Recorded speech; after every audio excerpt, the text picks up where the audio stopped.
8. Natalie Mottram. At just 18 years old, Natalie Mottram was chosen to train as a police intelligence analyst for an elite British investigative unit called the North West Regional Crime Unit, which pursues the most serious crimes. She worked on a highly sensitive investigation called Operation Venetic, which gave law enforcement a rare advantage with the successful breach of an encrypted chat network that was being used by criminals. While rumors swirled, no underground figures knew for certain that the network had been breached by the police until Mottram leaked the information to a major crime suspect.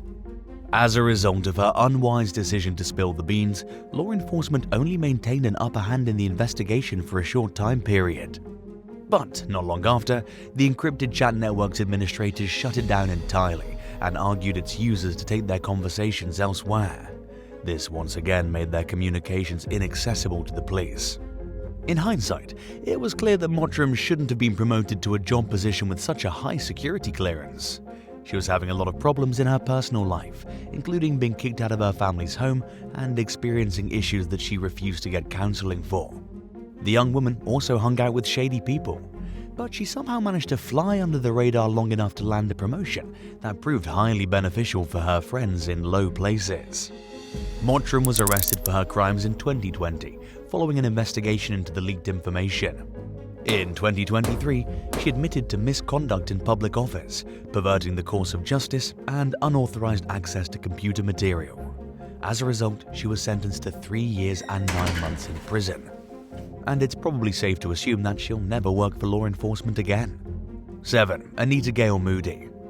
Over a 7-year period starting in 2012, bank president Anita Gail Moody stole $11 million from the financial institution she oversaw in the rural town of Cooper, Texas.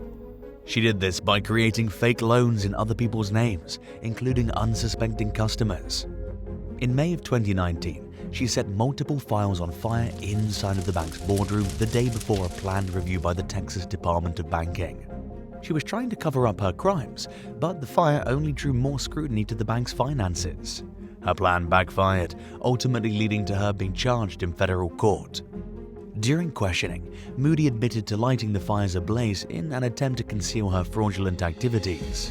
What's even worse is that the bank ended up closing due to her crimes.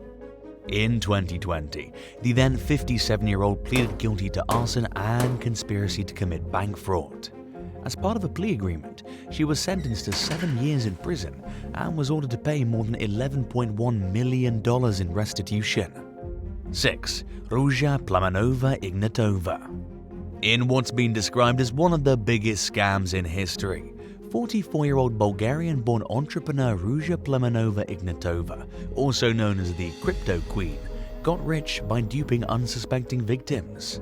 She convinced people to invest their life savings into a fraudulent cryptocurrency scheme called OneCoin. By the time she started OneCoin in 2014, she'd already been convicted of fraud in Germany for her involvement in an unrelated scam. Over a less than 4-year period, she swindled OneCoin investors out of an estimated $4.5 billion. Ignatova went on the run in October of 2017 after she found out that OneCoin had fallen under the investigation of multiple law enforcement agencies. She took a flight from Sofia, Bulgaria to Athens, Greece, one morning and hasn't been seen since. As of 2024, Ignatova is wanted in the US on federal charges of wire fraud, money laundering, securities fraud, and conspiracy to commit all 3 of these crimes. She's currently on the FBI's 10 most wanted fugitives list. The agency is even offering a $250,000 reward for information leading to her capture. There's been speculation that Ignatova was murdered, given her tendency to run in shady circles, but American investigators seem to believe that she's still alive. According to the FBI, she's known to travel with at least 1 security guard and may have had plastic surgery to change her appearance. Considering the amount of money she's accused of stealing, it's quite possible that she has ample cash to finance her life in hiding. Whether or not she'll ever face justice remains to be seen. 5. Elias Huizar. In May of 2024, 31-year-old Amber Rodriguez was fatally gunned down in cold blood outside the school where she worked in West Richland, Washington. Investigators were quick to zero in on her ex-husband, 39-year-old former police officer Elias Huizar, as the prime suspect in the case. Rodriguez left Huizar in 2020, and their divorce was finalized about a year before the deadly shooting. In the weeks leading up to her death, she was granted an order of protection from Huizar. She was reportedly terrified of her ex and harbored doubts that a restraining order would prevent him from harming her. Just hours after Rodriguez was murdered, Huizar's teenage girlfriend Angelica Santos was found dead inside his home. Not long after that, Huizar died during a police chase. Both victims had children with Huizar, who met Angelica Santos while working at her school as a resource officer. At the time of the women's deaths, the disgraced ex-cop was free on bail while facing charges relating to his inappropriate activity with young females. Santos' mother told BBC News that Huizar brainwashed her daughter and was extremely controlling. He allegedly made the young woman wear an Apple AirPod while he listened over the phone whenever she was with her family, and his possessive behavior worsened considerably in the months leading up to the murders. Based on the evidence, it's clear that Santos' loved ones tried to intervene and that Rodriguez made clear efforts to protect herself from Huizar. Sadly, there was very little that either of the women or their families could do as long as he continued to walk free while posing a threat to their safety. 4. Samuel Mullett Sr. In 1995, Amish Bishop Samuel Mullett Sr. founded a breakaway group called the Bergholz Community. The ultra-conservative Ohio-based sect adhered to even stricter standards than the most regimented Amish communities that existed at the time. In 2006, Mullett excommunicated the Bergholz community's deacon. 9 families left out of loyalty to the deacon, and they were all shunned. Under typical traditional standards, this means that they wouldn't be able to join other conservative Amish communities until they made right with the one they were shunned from, which is a lengthy and complicated process. But so many people disagreed with Mullett's way of doing things that a committee of bishops from various villages decided that they would not require shunned families from the Bergholz community to get back into his good graces before joining another community. Mullett was angered by the decision, and he carried it with him for years to come. Acting under his orders in 2011, over a dozen of his followers forcibly cut the beards off Amish men in other communities and took photos of the victims. According to Amish beliefs, it's highly offensive and disfiguring for a married man to cut his facial hair. One victim later told federal investigators that he would have rather been beaten black and blue than lose his beard. The Amish also don't believe in having their photo taken, and this made the picture-snapping aspect of the attacks all the more degrading and revolting. In 2012, Mullett and 15 others, including 3 of his sons, were convicted on federal hate crime and conspiracy charges for their roles in the attacks. While Mullett did not participate in the attacks himself, he was held accountable as the mastermind behind them. This landed him a 15-year prison sentence, which was later reduced to a little under 11 years. The remainder of the defendants received sentences ranging from 1 to 7 years, which were also later reduced on appeal. But everyone involved in the case has finished serving their time and is now free. 3. Woo May Ho. Starting in 2012, a Singaporean woman in her early 40s named Woo May Ho began claiming that she was a deity who could interact with gods and spirits. She gained around 30 devotees, many of whom followed her teachings out of a desire for self-healing. Instead of helping them, however, Wu told them that they had to do certain things in order to clear themselves of bad karma and gain good karma. She convinced her followers to buy things for her, including houses and cars. She persuaded them to fork their life savings over to her, claiming that the money would be used for philanthropic purposes. She said she would build temples and schools, when in reality she was hoarding the cash for her own use. Over an 8-year period, Wu cheated her followers out of more than $5 million and persuaded them to take out millions of dollars worth of loans for her benefit. During that time, she had several of her devotees move into her home, where they acted as her full-time unpaid servants, personal chefs, and chauffeurs. In addition to taking advantage of her followers, Wu abused them in horrific ways. Those who dared to disobey her were struck with paintbrushes, stabbed with scissors, forced to eat feces, and even had their teeth pulled out, in some cases resulting in permanent injuries.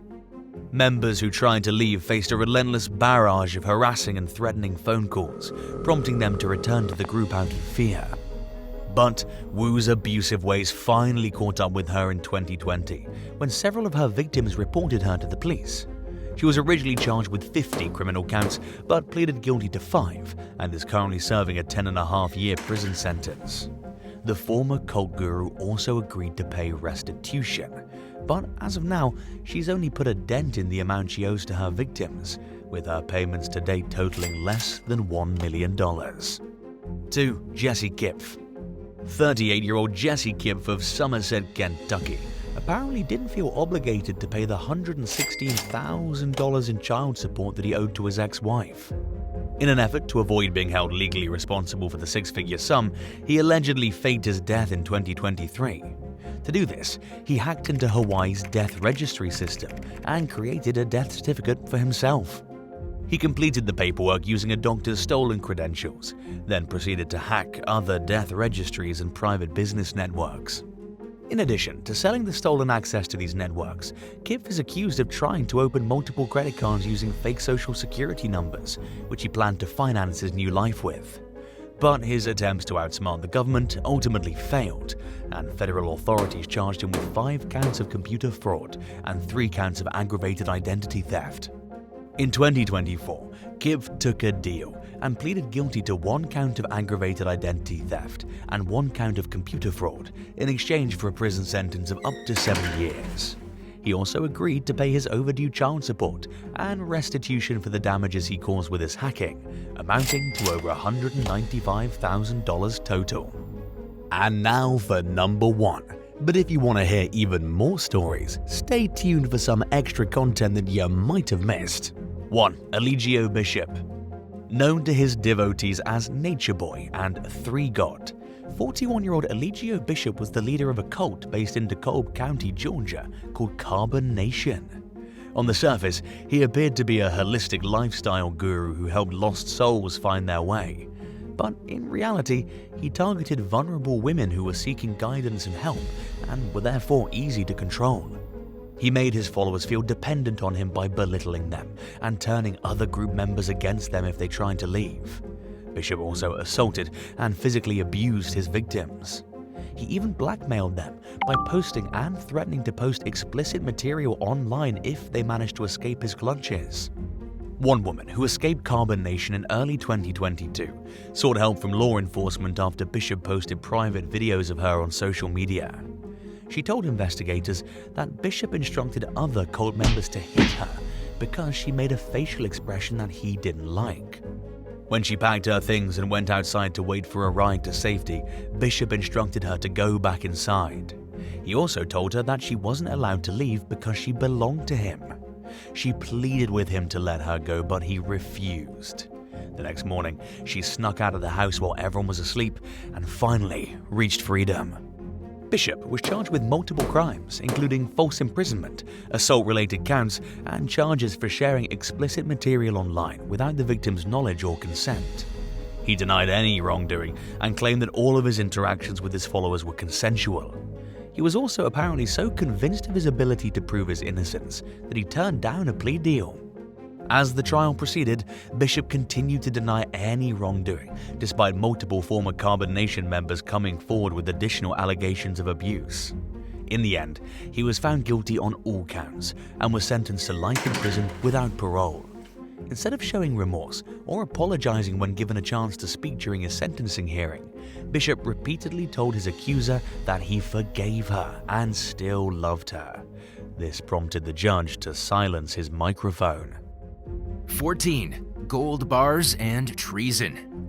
Democratic Senator Bob Menendez and his wife, Nadine Arslanian Menendez, faced indictment by a federal grand jury in New Jersey on corruption charges in June of 2022. The investigation centered around alleged improper dealings with 3 businessmen, Weil Hanna, Jose Uribe, and Fred Dybus.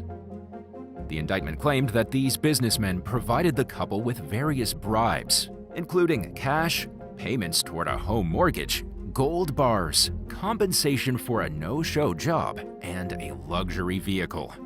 Menendez and his wife initially faced 3 criminal counts each: conspiracy to commit bribery, conspiracy to commit extortion under the color of official right, and conspiracy to commit honest services fraud.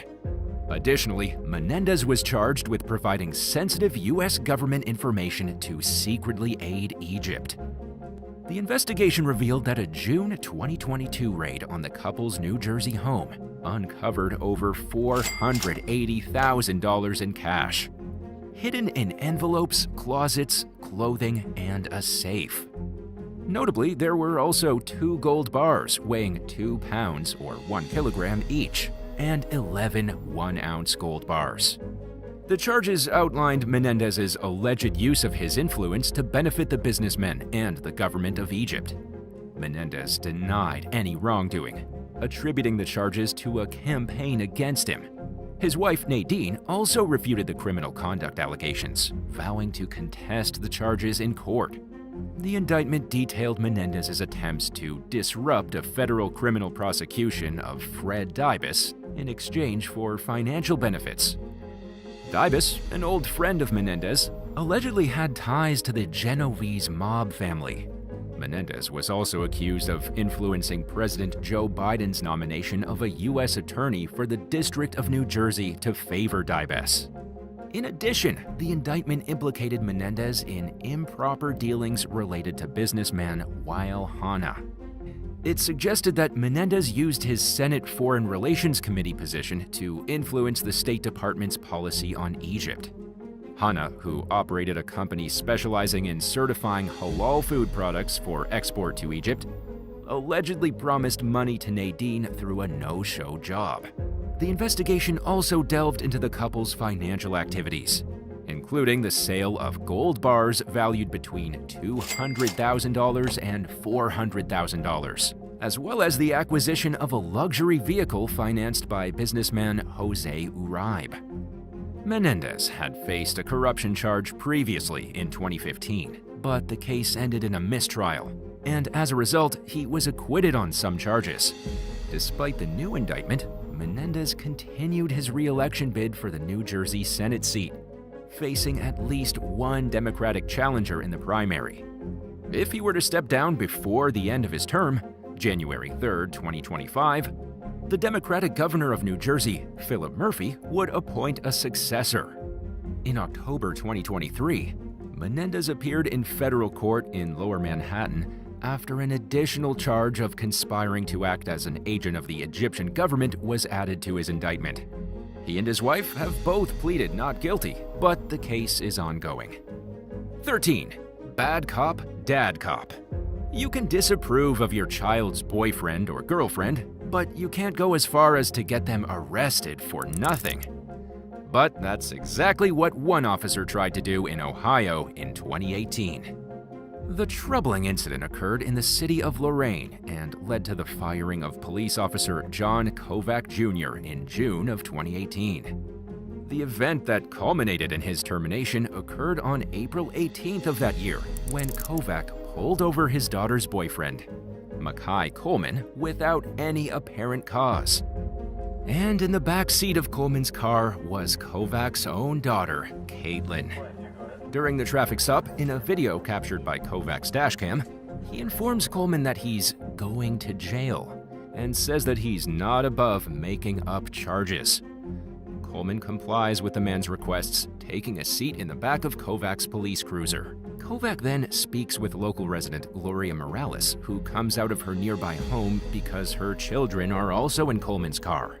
Kovac, a veteran officer with the department since 1992, informs Morales that he wants to search her house for his daughter's computer. Initially agreeing, Morales changes her stance when Kovac threatens to issue a $300 ticket to her daughter for not wearing a seatbelt. She then insists on a warrant before she'd allow him to search her residence. Shortly thereafter, it becomes apparent that Kovac didn't notice that his daughter was also in Coleman's car. Likely embarrassed by his behavior in front of his child, he releases Coleman and forcibly places Caitlin in the police car instead. Caitlin protests and cries, denying any reason for arrest. Kovac then claims that she was threatening self-harm the previous Friday, a statement that was refuted by both Caitlin and Coleman. Internal investigations later revealed that Kovac believed his daughter was a danger to herself due to an alert from his ex-wife, who claimed that Caitlin and Coleman were engaged in sexual conduct. According to Kovac, Caitlin said, "If I can't be with him, I don't want to be here anymore," during a phone conversation referencing Caitlin and Coleman's relationship, leading him to fear for his daughter's well-being. It's clear from the video that Kovac did not approve of his daughter's boyfriend, which likely led to the disagreements and tensions in his household. The ex-wife also alleged that Coleman threatened her when she asked him to leave her home. But more details on this incident are not available. To make matters even worse, during the situation that occurred on April 18th, Kovac ignored a dispatch call about a road rage accident and used police resources to track his daughter's computer through her IP address. On May 11th, Kovac was officially and immediately terminated from the Lorain Police Department. He tried to appeal the decision with support from the Fraternal Order of Police Lodge No. 3 in both October 2018 and June of 2019. But in the end, Judge Christopher Rothgary ruled against him. The termination was based on violations deemed as gross misconduct and a serious abuse of police authority. 12. Drugs on duty. In October 2023, Grace Rose Baez, a 37-year-old female NYPD officer, found herself at the center of a drug-dealing scandal, leading to her arrest, along with 42-year-old Cesar Martinez from Yonkers. The two faced charges of conspiracy to distribute narcotics and distribution of narcotics, as announced by U.S. Attorney Damian Williams of the Southern District of New York. Baez, a police officer since 2012, was accused of dealing large quantities of narcotics, including fentanyl and heroin, while on duty.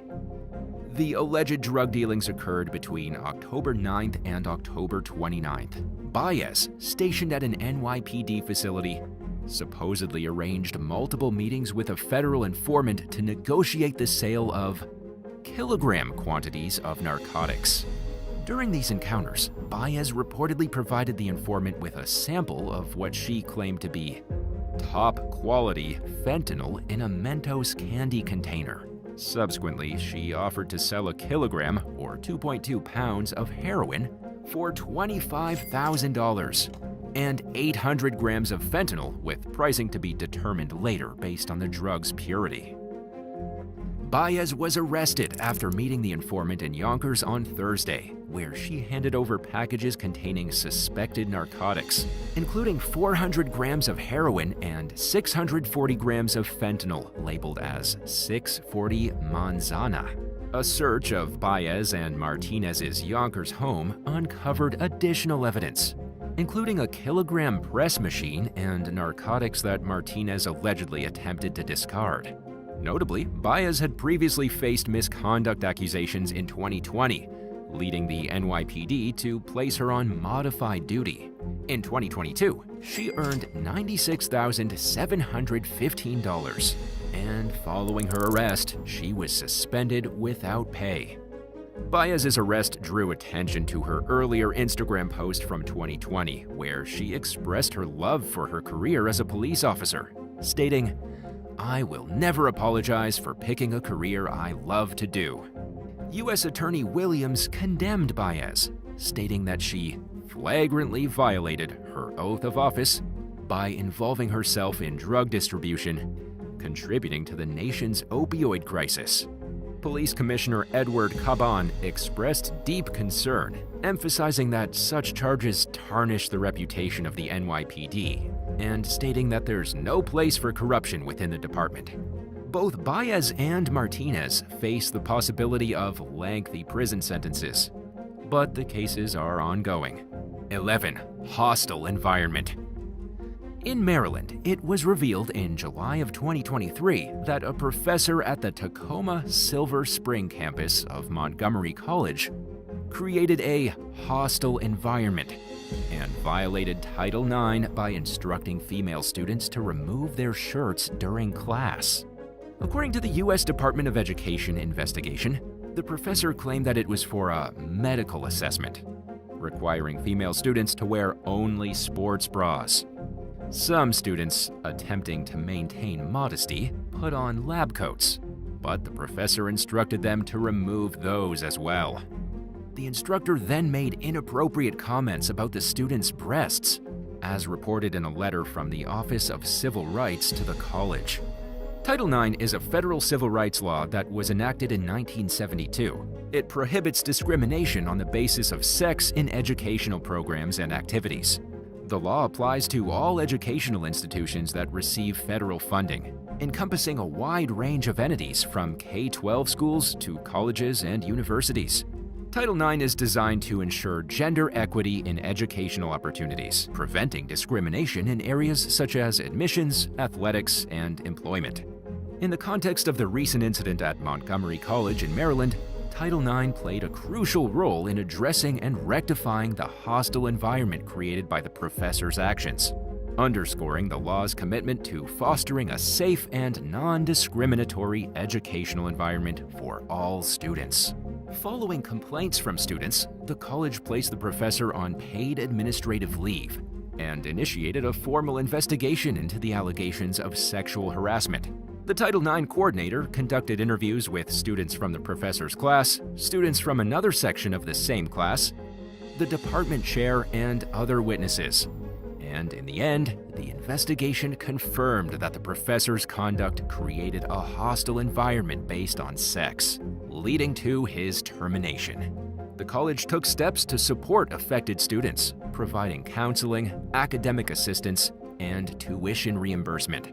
One student who failed the class due to harassment received support to re-enroll, with the college covering the costs.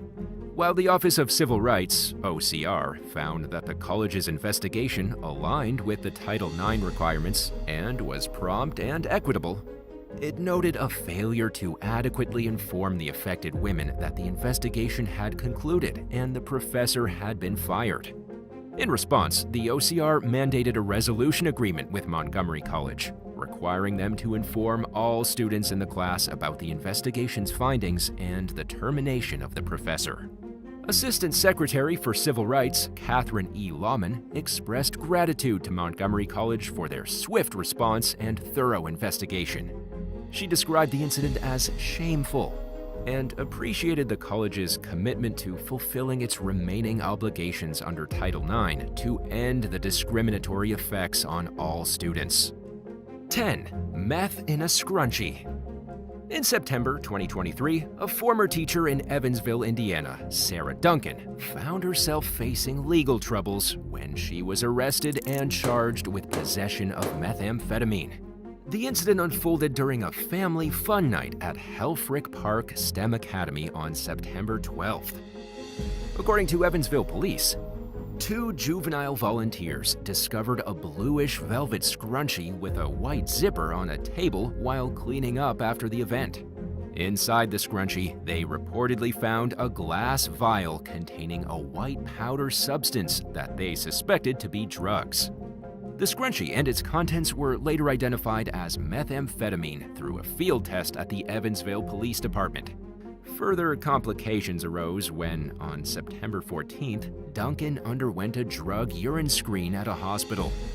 During the process, it was noted that Duncan provided 2 urine samples that were insufficient for testing.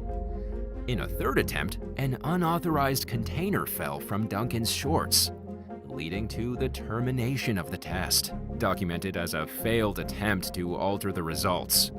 As a result of these events, Duncan, who was identified as a teacher at the school, was terminated from her position of employment. Duncan's interaction with authorities revealed conflicting statements. While she admitted to removing her bluish velvet scrunchie for a photo at the family fun night, she denied leaving it on the table. Duncan acknowledged owning a scrunchie with a zipper pouch, but insisted that it wasn't the same one from the event. She claimed to have approached a janitor at the school looking for a scrunchie that she believed her daughter had lost, but Duncan was seen wearing a similar scrunchie in the photograph from the event. When questioned about the failed drug tests, Duncan professed ignorance about why her urine didn't meet testing requirements and denied awareness of the container in her shorts. She claimed not to know how or when the pouch ended up in her pants.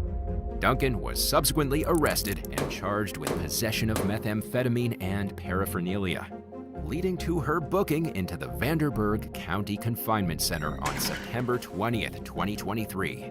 Despite attempts to reach out for comment, the Evansville Vanderburgh School Corporation failed to provide a response to the situation. 9. Intoxicated and ready to operate. A Kentucky plastic surgeon named Dr. Theodore Gerstel faced legal repercussions in January 2018 when he was arrested for allegedly attempting to perform surgery while intoxicated.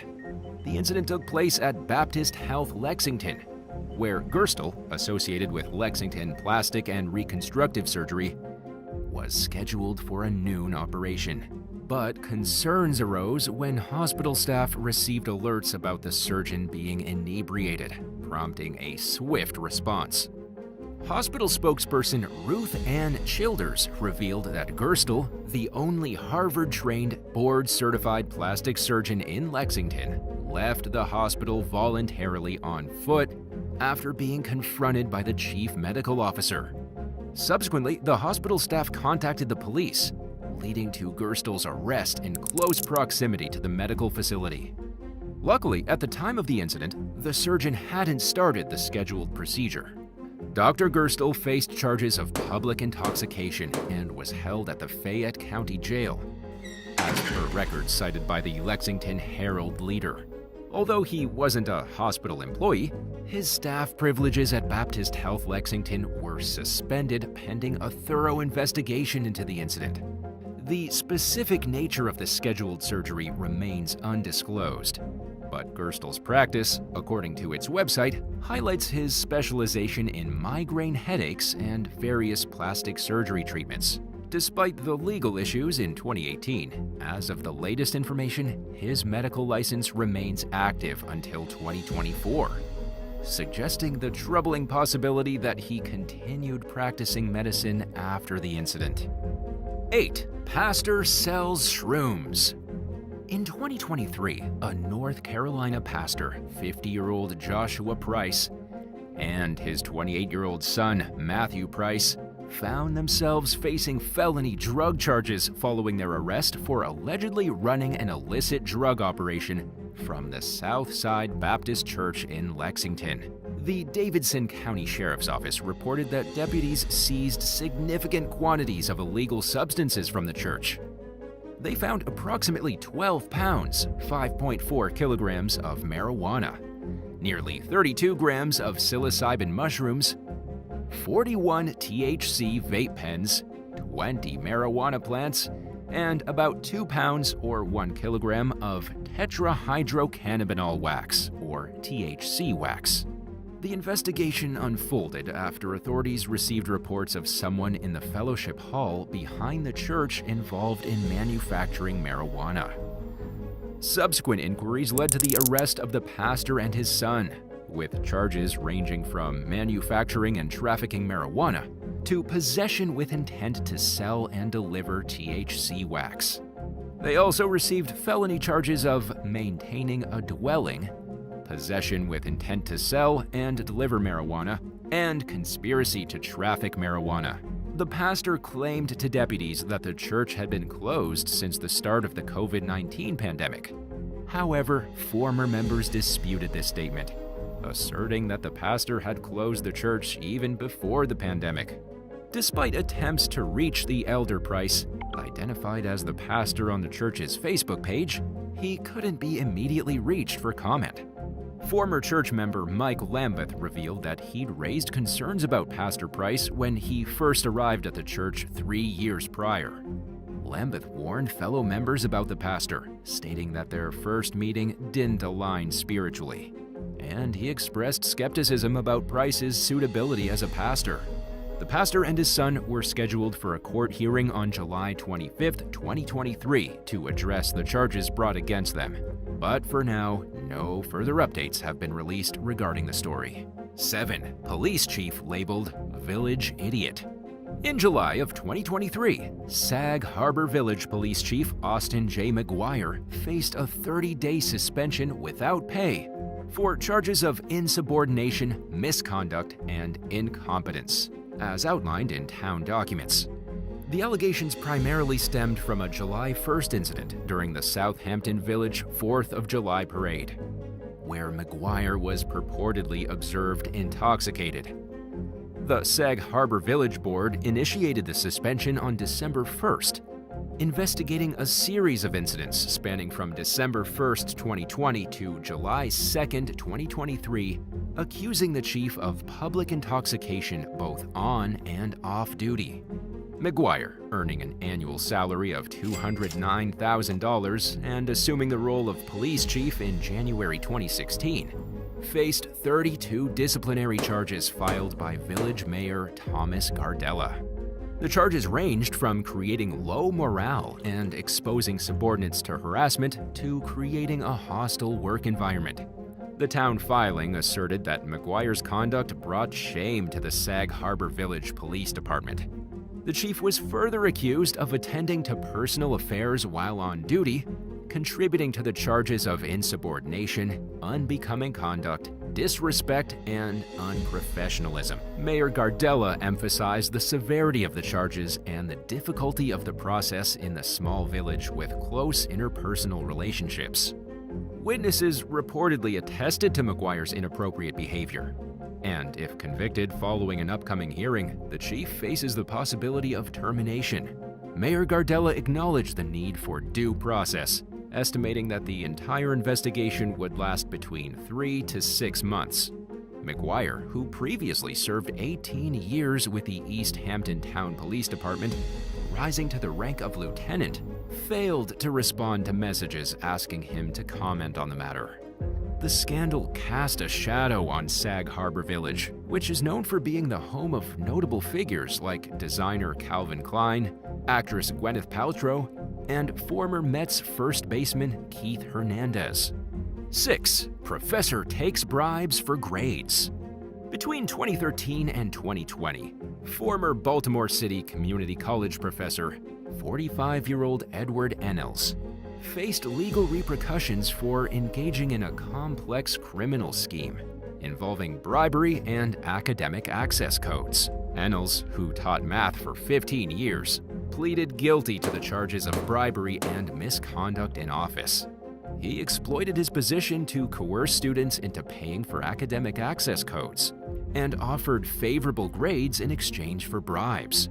Ennels created alter egos, including Bertie Benson and Amanda Wilbert, to orchestrate his schemes. In March 2020, posing as Benson, he offered to complete a student's math assignment for $300, guaranteeing an A in the class, and forwarded the proposition to 112 students while posting as Wilbert. Directly engaging with students, he established a price list for grades, ranging from $150 for a C to $500 for an A in higher-level courses. Despite resistance from some students, Ennels persisted, suggesting lower amounts and payment plans until students eventually succumbed. In addition to bribery, Ennels executed another scheme starting in August 2013, leveraging his official position to promote vendors selling academic access codes required by students. Surprisingly, though, each vendor was Ennels himself, using various alter egos and fraudulent representations. Over the years, he sold at least 694 access codes for about $90 each, accumulating tens of thousands of dollars. The codes were obtained through direct contact with publishers and misrepresentations of student financial hardships. The criminal activities came to light when a student, targeted for a bribe, reported Ennels to Baltimore City Community College officials. The college initiated a criminal investigation, revealing the extensive bribery scheme and the access code fraud. As a result, Ennals was sentenced to 10 years behind bars, with 9 years suspended, followed by 5 years of supervised probation upon release. He was also ordered to pay restitution to the tune of $60,000. Maryland Attorney General Brian Frosch appreciated the college's cooperation in bringing the case to a successful conclusion, holding Ennals accountable for his actions. 5. Forced labor. In Conway, South Carolina, the case of a former restaurant manager, Bobby Edwards, sheds light on the abuse suffered by Christopher Smith, a mentally disabled restaurant employee. Edwards faced a federal charge of forced labor, accusing him of subjecting Smith to extensive abuse. Janine Keynes, a longtime acquaintance of the Edwards family and a former employee at J&J Cafeteria, learned about the abuse from her daughter, who worked with Smith. Shocked by the revelation, Keynes noticed a scar on Smith's neck during a visit to the restaurant a few years prior. So, concerned for the young man's safety, she reported the abuse to the Department of Social Services. According to court documents, Smith endured forced labor at the restaurant for 23 years, with the last 4 years marked by 18-hour shifts and repeated beatings. Abdullah Mustafa, president of the Conway chapter of the National Association for the Advancement of Colored People, emphasized the egregious nature of exploiting a mentally disabled individual for free labor. Keynes and Mustafa intervened, helping Smith secure another job and providing support. However, the victim's mental state required supervision, prompting efforts to find a service to assist him. Keynes and friends planned fundraising initiatives to alleviate the costs associated with Smith's care. In 2019, Edwards was sentenced to 10 years in prison and was ordered to pay nearly $300,000 in restitution to Smith after pleading guilty to 1 count of forced labor. U.S. District Court Judge R. Brian Harwell highlighted the severity of Edwards' actions, stressing the Justice Department's commitment to investigating and prosecuting human traffickers involved in forced labor. Assistant Attorney General Eric Draband expressed dismay that instances of forced labor persist. Even decades after the Emancipation Proclamation, U.S. Attorney Sherry A. Lydon accentuated the office's intolerance for forced or exploitative labor in South Carolina, praising the citizen and law enforcement collaboration that brought a stop to this cruelty. FBI Special Agent in Charge, Jody Norris, urged anyone with information on similar crimes to come forward, showcasing the FBI's commitment to combating human trafficking in all its forms. 4. Pill Mill Pharmacy. Between 2014 and 2018, Deanna Winfield Gates, a relief pharmacist at Health Fit Pharmacy in Houston, Texas, played a key role in an illicit opioid operation, leading to her recent conviction by a federal jury on September 13, 2023. The pharmacy, owned by Arthur Nathaniel Billings, was dubbed a pill mill pharmacy and engaged in the unlawful dispensing of over 100,000 opioid pills. Operating as a cash-only establishment, Health Fit Pharmacy demonstrated a gross lack of individualized care for the purported patients. Over the 4 years it was involved in the illegal business, the operation relied on fraudulent prescriptions, using stolen identities of local physicians, with crew leaders sending individuals posing as patients to buy pharmaceuticals for later resale on the black market. Deanna Winfield Gates filled large volumes of generic prescriptions during this period, featuring opioids such as hydrocodone, oxycodone, carisoprodol, alprazolam, and promethazine with codeine. Her conviction is for 1 count of conspiracy to unlawfully distribute and dispense controlled substances, carrying a maximum sentence of 20 years in prison. Her sentencing was scheduled for January 11, 2024, but it's now past that date, and there's been no word of the punishment she received. The case against Health Fit Pharmacy was part of a broader crackdown in 2019, involving 41 individuals associated with various Houston pharmacies.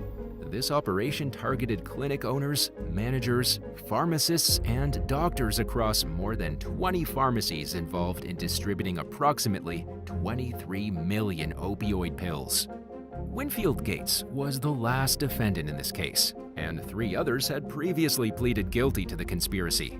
The conviction underscores the extensive network of illegal opioid distribution that plagued the Houston area during that period. 3. Teacher encourages racism and violence. In August 2023, an appalling incident in the Muzaffarnagar district of northern Uttar Pradesh, India, has stirred national outrage. A video surfaced showing a teacher instructing students to slap their 7-year-old Muslim classmate, who stood fearfully in front of his peers. The teacher called for the slapping as a punishment for the boy's alleged failure to remember his times tables, and she made derogatory comments about the Muslim student's mother's involvement in their education. The video sparked widespread backlash, leading to a police investigation. The teacher, whose actions were caught on camera, has yet to be formally charged, but authorities have ordered the closure of the Neha public school where the incident occurred. The boy's father reported that his son felt restless and scared after the traumatizing incident. The child has since been admitted to another school, and the community has rallied behind him. The event has fueled anger across India, where communal tensions have intensified, partly attributed to the Hindu nationalist policies of the ruling Bharatiya Janata Party, BJP. Prominent politician Rahul Gandhi accused the teacher of sowing discrimination among innocent children and criticized the BJP for religious intolerance. While the BJP hasn't directly responded to Gandhi's comments, the party maintains that it treats all citizens equally. Prime Minister Narendra Modi, during a trip to the United States, asserted that there's no space for discrimination in India. The incident in Uttar Pradesh took place against the backdrop of heightened communal tensions, with hate crimes against minorities rising significantly between 2014 and 2018, according to a study by economist Deepankar Basu. Uttar Pradesh, with its diverse population, remains one of the most polarized states in India. Led by Chief Minister Yogi Adityanath, who's known for his anti-Muslim rhetoric and Hindu-first policies. The incident has not only exposed the vulnerability of minority communities, but also reignited debates about discrimination, hate crimes, and the need for a more inclusive educational environment in the world's largest democracy. 2. Corruption in California.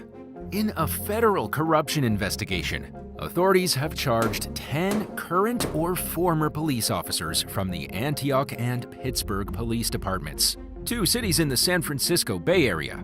Ismail J. Ramsey, U.S. Attorney for the Northern District of California, announced the charges in 2023, revealing a range of allegations, including engaging in fraud to increase pay and violating residents' civil rights. The charges stemmed from a 2-year investigation, resulting in the arrest warrants served in California, Texas, and Hawaii. Robert Tripp, the special agent in charge of the FBI's San Francisco field office, emphasized that any breach of the public's trust is unacceptable. Initially announced as there being only 9 people involved, it was later confirmed that 10 officers were implicated.